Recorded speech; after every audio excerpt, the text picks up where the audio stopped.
Presidenta, buenos días. Vicente Serrano, conductor de Sin Censura TV.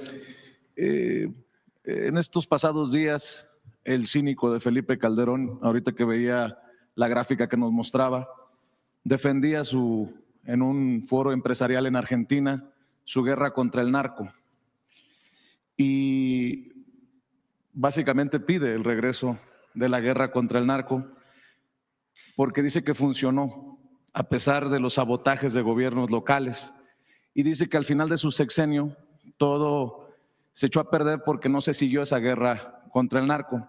Lo menciono porque algunos de aquellos que callaron, cómplices desde los medios de comunicación con aquel pacto de silencio que firmaron en tiempos de García Luna y Felipe Calderón, hoy hablan del horror de que haya sido un adolescente el que asesinó a Carlos Manso, el presidente municipal de Uruapan.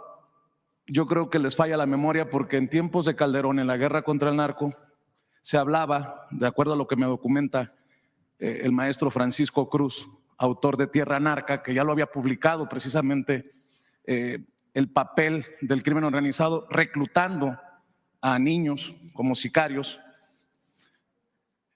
que había por lo menos 30,000 niños en las filas del crimen organizado, que en el 2010 se hablaba de la posibilidad de que fueran reclutados 250,000 menores de edad. Para aquellos que dicen que hace mucho tiempo lo de la guerra contra el narcotráfico y que critican incluso lo que dice usted aquí en la mañanera y las declaraciones que hizo Alfredo Ramírez Bedoya, también el gobernador de Michoacán, señalando a dos responsables de lo que pasa en Michoacán, Felipe Calderón y Enrique Peña Nieto. Le planteo esto porque ahora esos que callaron se dicen sorprendidos o dolidos porque haya sido un menor de edad el gatillero. ¿De qué tamaño es el reto, comparándolo con la guerra contra el narco de Felipe Calderón, Presidenta, esta posibilidad de reclutamiento de menores de edad? ¿Qué tanto se ha avanzado con esto que también le critican mucho, que es, desde tiempos del presidente Andrés Manuel López Obrador, la atención a las causas, desde una, por cierto, deshonestidad intelectual de algunos que publican en medios de circulación nacional como Enrique Krause, que habla que se abandonó a las víctimas, que se abandonó lo que le corresponde al gobierno, que es proteger la vida de los mexicanos y mexicanas, pero nada menciona precisamente de lo que ocurría desde la guerra contra el narcotráfico de Felipe Calderón, Presidenta. El periodo de Felipe Calderón se caracterizó, entre otras muchas cosas, en lo que él llamó la guerra contra el narco, en dos características. Una, primero sacó al ejército a combatir al narco sin un marco jurídico. Y eso generó muchos problemas. Pero él defendía, porque solamente hay que escuchar porque finalmente él es quien define la política. Y no lo digo por el ejército, porque es de lo mejor que tiene México, la Marina y el ejército. Lo vimos en las lluvias, lo veo todos los días. Yo estoy agradecidísima por el trabajo del ejército, de la defensa y de la Marina, de la Guardia Nacional. Y realmente el pueblo de México quiere mucho estas instituciones, sino más bien la concepción desde quien fue presidente, por cierto, que llegó con un fraude electoral. Entonces, no es un asunto del ejército, sino de quien entonces jugaba el papel de comandante supremo de las Fuerzas Armadas. Él decidió una estrategia al llamarle guerra, de confrontación. La guerra es confrontación, con armas. Y él mismo hablaba de que no importaba que hubiera víctimas colaterales. ¿Qué quiere decir víctimas colaterales? Civiles, personas, niños, niñas, jóvenes, que en un enfrentamiento podían ser alcanzados por una bala y no importaba de acuerdo con el entonces presidente, porque era parte de la guerra. ¿Quién declara una guerra en su propio país? Eso no quiere decir que no actuemos nosotros frente a los grupos delictivos, porque también han querido poner eso. Pero él decidió ejecuciones extrajudiciales. ¿Qué quiere decir? Que se ejecutaba a un presunto delincuente por el solo hecho de ser un presunto delincuente sin un juicio. Y hay muchos ejemplos durante aquella época. Pero no solo eso, sino que puso al frente de esa guerra a un personaje que hoy está preso en los Estados Unidos por favorecer a un grupo delictivo. ¿Cómo defender aquella actuación? Pero además no dio resultados. Pon otra vez la gráfica. Guerra. ¿Quién quiere guerra en un país? Muy distinto actuar dentro del marco de la ley, darle un marco jurídico al ejército para que pueda actuar, crear la Guardia Nacional, a la Marina también, y detener a presuntos delincuentes para que tengan un juicio. Eso se llama Estado de Derecho. Es decir, detener a un presunto delincuente para que tenga un juicio. No se trata de abandonar la impunidad, o sea, de que haya impunidad, perdón. Se trata de detenciones de generadores de violencia y que tengan un juicio. Claro, con jueces que no liberen por dinero, con corrupción. Entonces, declara la guerra y pone al frente de la guerra a una persona que está demostrado que operaba para uno de los cárteles y que se corrompió en el proceso y que hoy está preso en los Estados Unidos. Pero además aumentaron los homicidios dolosos en 148%. Muchos de ellos lo que él llamó víctimas colaterales.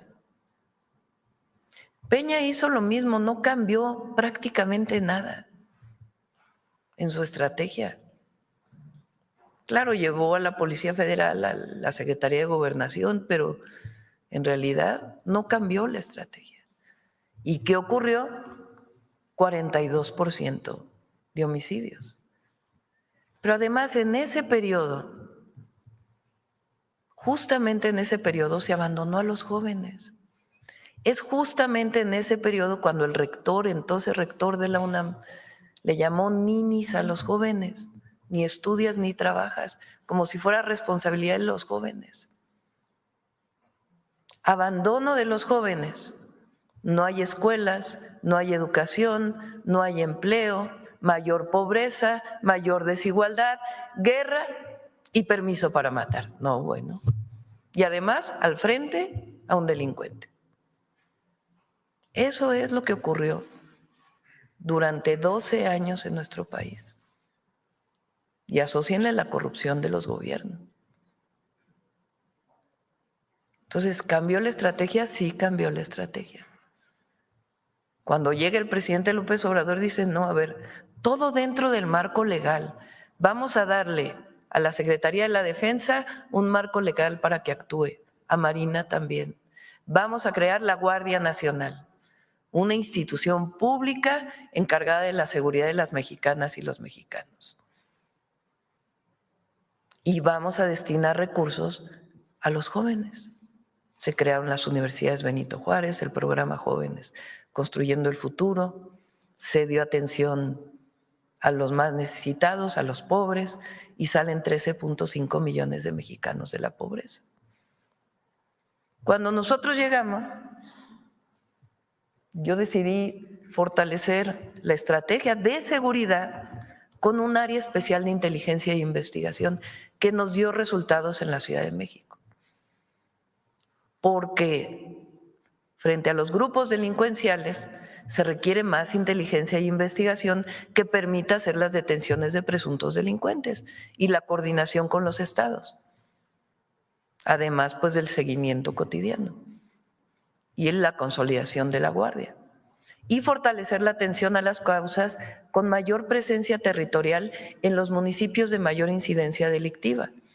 Con este trabajo que hace Rosa Isela, la Subsecretaría de Seguridad y Protección Ciudadana, de ir tocando casa por casa a ver qué necesitan las familias. ¿Cuál es el resultado?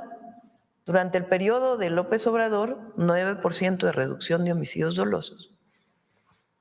Y con nosotros, contabilizado por año, 28%. Contabilizado de septiembre del 24 a octubre del 25, 37% de reducción de homicidios dolosos. ¿Qué falta? Sí, sí falta. Que nos duele un homicidio como el del alcalde de Uruapan, a todo México le duele. Pero no por eso se va a llamar a la intervención de Estados Unidos. La última intervención de Estados Unidos lo que provocó fue que nos quitaron la mitad del territorio. Que nos pueden ayudar como vecinos, como socios, como países con pueblos hermanos, claro que nos pueden ayudar, que tienen equipos que pueden ayudar a darnos información, bienvenidos, dentro de un marco de colaboración sin subordinación. Pero se equivoca el que llama a la intervención de los Estados Unidos en México. Porque nosotros no somos colonia de nadie, nosotros somos un país soberano, independiente. ¿Qué decidimos hacer en Michoacán? Reforzar la seguridad, desde la presencia hasta todo lo que tiene que ver con atención a las causas y desarrollo económico, social y del bienestar del pueblo de Michoacán. ¿Que se puede perfeccionar la estrategia? Por supuesto. ¿Que se puede mejorar el plan? Por supuesto, pero hay que empezar. Y en el camino se va fortaleciendo. Pero esta reducción, por más que la oposición o los detractores o desde fuera tengan críticas hacia nosotros, que son válidas siempre y cuando no sean mentiras, ha implicado resultados. Y vamos a dar más resultados todavía, porque nosotros no vamos a traicionar a nuestro pueblo, nunca. Nos comprometimos y vamos a seguir trabajando en cuerpo y alma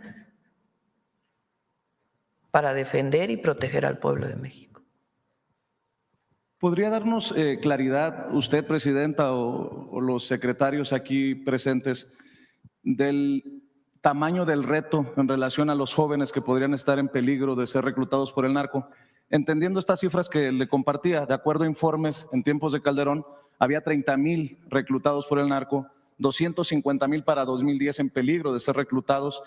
Y como lo empezó a documentar, le decía Francisco Cruz en Tierra Narca, su libro, desde 2009, pues resulta alucinante que, por ejemplo, Raimundo Riva Palacio diga que su prioridad es defender a López Obrador y no hacer lo que le toca, ¿no? Ese personaje que cayó en este grupo durante aquellos años. O se les olvida que en el 2010 tuvimos un horroroso caso como el del Ponchis, aquel niño sicario. Que no se malinterprete, es doloroso ver a un joven de 17 años asesinar a un presidente municipal, pero para callar a sus críticos con datos, ¿de qué tamaño sería el reto, Presidenta? Lo que te puedo decir es qué estamos haciendo. Difícil es tener un número de jóvenes, y lo que queremos es que los jóvenes no se acerquen a la delincuencia. Ahora, ¿qué estrategia seguir? Más escuelas, por eso mi insistencia en más preparatorias. Más cerca de las comunidades. Más cerca de las comunidades. ¿Por qué los jóvenes tomaron la hicieron viral? Pues porque les llega. Entonces, más preparatorias que queden cerca de la casa, más preparatorias, que cuando salgan de la secundaria se vayan directito a la preparatoria. Entonces, es lo que estamos haciendo. En Michoacán estamos reforzando el número de preparatorias en un nuevo modelo, 60 nuevas preparatorias, en un modelo modular para zonas rurales y ciudades más pequeñas. además de 16 nuevas preparatorias y en todo el país más preparatorias. En un modelo de enseñanza, además, donde los jóvenes se sientan contentos de estar en la escuela. Más universidades. La Rosario Castellanos, estamos en coordinación con las universidades públicas, tecnológicos, politécnicos, para que aumenten la matrícula. Y nosotros, la Universidad Nacional Rosario Castellanos, además de las Benito Juárez para el Bienestar. Y ahora el programa que viene, que iniciamos en Michoacán, que es el de Centros Comunitarios de Alto Rendimiento México Imparable. Queremos que los jóvenes, en vez de acercarse a un grupo delictivo, tengan una pequeña beca y se pongan a hacer deporte. La escuela y saliendito de la escuela, hacer deporte o actividades culturales. Yo decía en mi campaña a la jefatura de gobierno, un estudiante más, un artista más, un deportista más, es un delincuente menos. Y en eso nosotros creemos. Además, si se cometen delitos, pues hay una ley. Si cometes delito, pues tenemos que fortalecer nuestro sistema de justicia para que haya detenciones y se cumpla con lo que dice la ley. Pero es la ley. Por eso es una estrategia de construcción de paz, no es una estrategia de hacer la guerra. Es muy distinto. Pero además de honestidad en todo lo que desarrollamos. Entonces, sí son dos proyectos de nación. Sí son dos proyectos de nación. Uno, que piensa que el pobre es pobre porque no trabaja. Uno que piensa que mientras más concentración de la riqueza, mejor, porque en algún momento llegará el que menos tiene. Uno que piensa que los jóvenes deben pagar por su educación, porque si no, no la valoran. Uno que piensa que hay Estado de Derecho a veces y a veces no cuando le toca a ellos. Uno que piensa que es mejor una intervención de Estados Unidos en México para poder resolver el problema de la inseguridad y entregar el país al extranjero. Uno que piensa que el pueblo no es sabio. Uno que piensa que la historia de México no representa valores. Uno que se burla de los pueblos indígenas.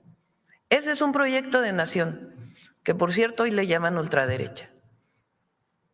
Y otro proyecto que es humanista, que somos nosotros, que se define como humanista, que creemos en el derecho a la educación, en el derecho a la salud, en el derecho a la cultura, que creemos en las jóvenes y los jóvenes mexicanos, que creemos en las niñas y los niños, que creemos en nuestro pueblo, que creemos en los pueblos indígenas, que amamos nuestra historia, que creemos que la independencia, la reforma, la revolución y la transformación que estamos llevando a cabo es para el pueblo y ha sido por el pueblo, que creemos en un país fuerte, independiente y soberano. Esa es la diferencia. Y que creemos en que los privilegios y la corrupción no llevan a ningún lado. Es un modelo esencialmente humanista frente a un modelo clasista, frente a un modelo de discriminación. Esos son los dos modelos. Ahora está dando resultados. Nos duelen homicidios que hay como el de Carlos Manzo, claro que duelen. Y claro que en el gabinete decimos por qué pasó, qué es lo que está pasando, que se haga la investigación y que haya justicia. ¿Cómo reforzamos la estrategia? Pero regresar a la guerra contra el narco o a poner a García Luna al frente de la Secretaría de Seguridad, eso nunca más. Eso ya lo vivió el pueblo de México con mucho dolor. Esa es la diferencia. Por eso hay que pensar muy bien lo que vive México hoy hacia adelante y el fortalecimiento de nuestra patria y nuestro pueblo por encima de todo y su protección en todos sentidos. Presidenta, acabo de regresar de Chicago tratando de documentar lo que está pasando para las comunidades de paisanos y paisanas por allá.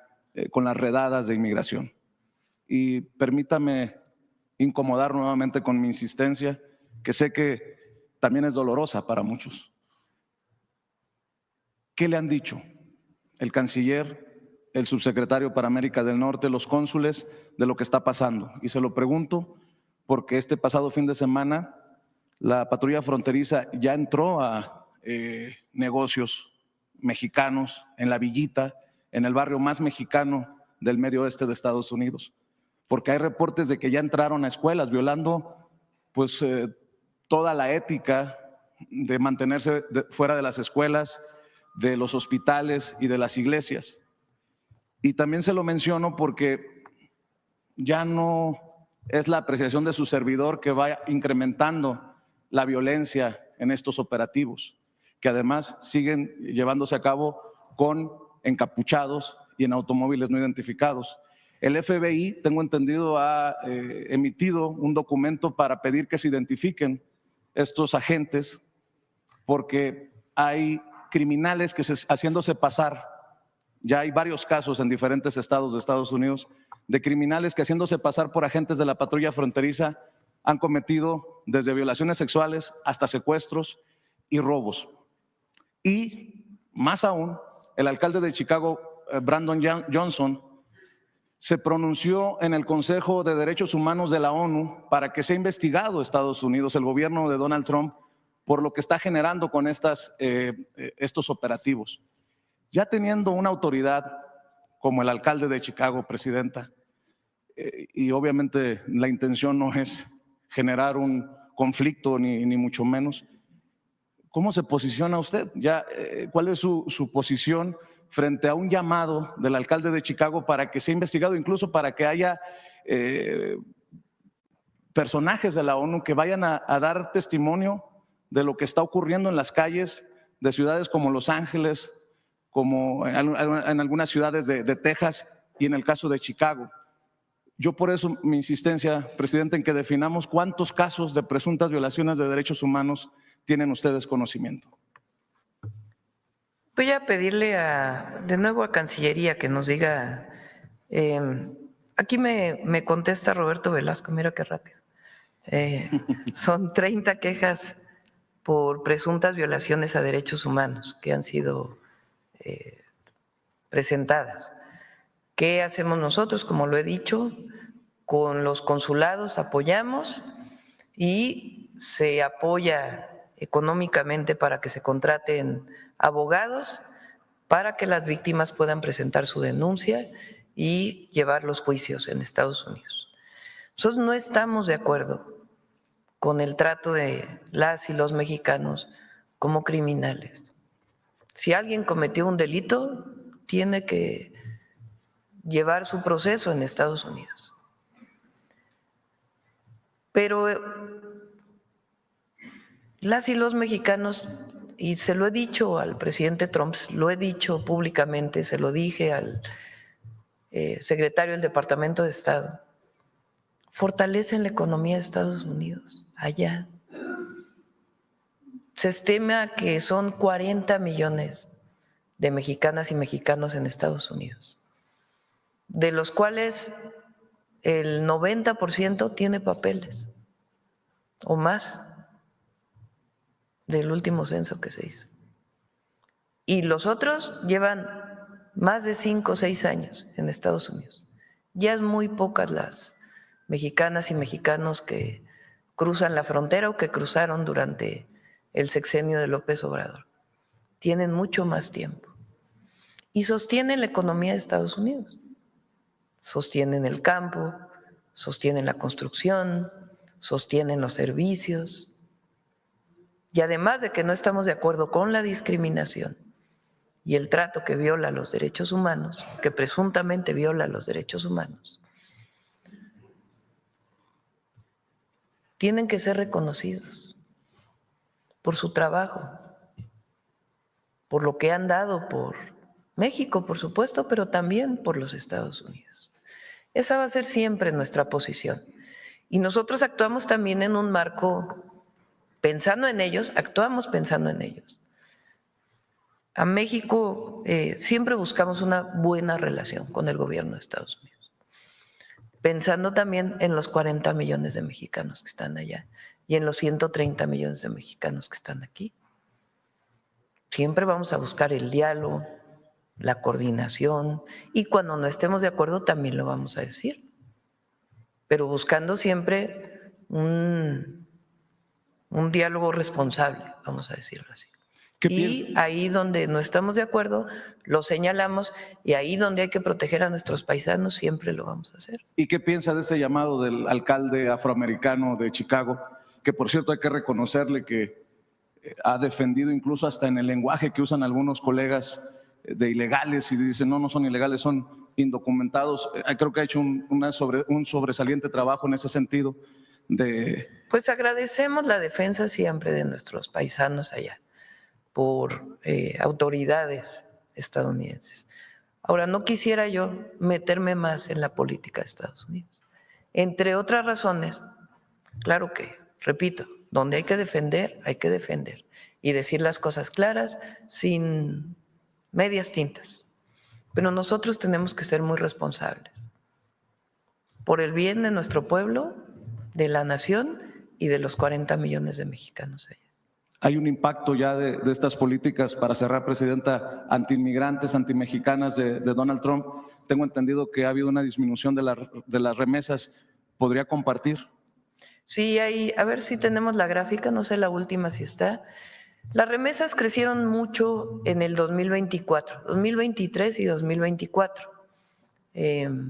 Entre otras cosas porque nuestros paisanos apoyaban al gobierno de México, la gran mayoría, y estaban de acuerdo en seguir enviando a sus familias y seguir apoyando a México de esa manera. Ahora estamos como a nivel del 2022 en remesas, también para que se tome la dimensión. Y sí, entre otras razones, pues tiene que ver esta situación que están viviendo nuestros paisanos allá. Y por eso también lo que hemos hecho de Finabien, para que haya facilidad para que puedan enviar sus remesas en el marco de la ley de los Estados Unidos y en el marco de nuestras leyes. Pero siempre vamos a buscar un diálogo y una coordinación sin subordinación. Espero que nos pueda compartir esas cifras. Muchas gracias, vamos Presidenta. A ver si no la Buenos días. Sí. A ver, por acá, la compañera.